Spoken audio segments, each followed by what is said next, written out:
Hello friends, welcome to Sana time. இன்றைய தொகுப்பில் பயனுள்ள வீட்டுக் குறிப்புகளை பற்றி பார்க்கலாம். துணியில் எண்ணெய் கொட்டிவிட்டால் அந்த இடத்தில் விபூதியை பூசி 1 மணி நேரம் வைத்து விடுங்கள்.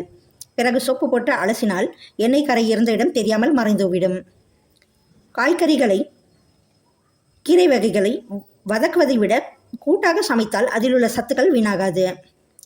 3. கேஸ் அடுப்பை அணைக்கும் பொழுது முதலில் சிலிண்டரை மூடிவிட்டு பிறகு அடுப்பு பர்னரை அணைத்தால் டியூபில் இருக்கும் கேஸ் வீணாகாமல் இருக்கும். இதனால் நமக்கு 4 நாட்கள் கேஸும் அதிகமாகவே வரும். 4. அரிசியில் வண்டு வராமல் இருக்க ஒரு துணியில் கல் உப்பு மற்றும் சில கிராம்புகளை கட்டி அந்த துணியை அரிசி வைக்கும் பாத்திரத்தில் போட்டுவிடுங்கள். வண்டுகள் வர வாய்ப்பு இல்லை. 5. பழைய தவாவில் தோசை போட்டால் தோசை கல்லில் ஒட்டி விடுகிறதா? இனி கவலை வேண்டாம். தோசை கல்லில் எண்ணெய் ஊற்றி ஒரு வெங்காயத்தை நறுக்கி போட்டு வதக்கி எடுத்து பிறகு தோசை போட்டு பாருங்கள், ஒட்டாமல் வரும். 6. எவ்வளவு துவைத்தும் வெண்ணிற ஆடைகளில் அழுக்கு போகவில்லையா? ஒரு ஸ்பூன் ஷாம்புவை சுடுநீரில் கலந்து அந்த நீரில் வெள்ளை துணிகளை போட்டு 1/2 மணி நேரம் ஊற வைத்து துவைத்து பாருங்கள், பளிச்சென்று வெண்மையாக மாறிவிடும். 7.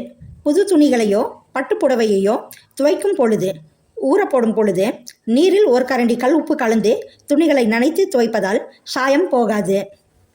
8. நெய்யில் 1 துண்டு வெல்லம் போட்டு வைத்தால் நெய் எளிதில் கெடாது. 9. இட்லிக்கு அரைத்த மாவில் 2 டீஸ்பூன் நல்லெண்ணெய் கலந்து வைத்தால் இட்லி பூ போல் வரும். 10. பிரியாணி இலையை பொடி செய்து கரப்பான்பூச்சிகள் உலாவும் இடத்தில் தூவினால் அதன் வாசனைக்கு கரப்பான்பூச்சிகள் வராது. ஃப்ரெண்ட்ஸ், இது போன்ற வீட்டு குறிப்புகள், மருத்துவ குறிப்புகள், அழகு குறிப்புகள் மற்றும் சமையல் குறிப்புகள் நீங்கள் தெரிஞ்சுக்கணும்னா சனா டைம் சேனலை சப்ஸ்கிரைப் பண்ணுங்கள், லைக் பண்ணுங்கள், ஷேர் பண்ணுங்கள். மறக்காமல் பெல் ஐக்கானையும் கிளிக் பண்ணுங்கள். கண்டிப்பாக கமெண்ட் எழுத மறக்காதீங்க. தேங்க்யூ.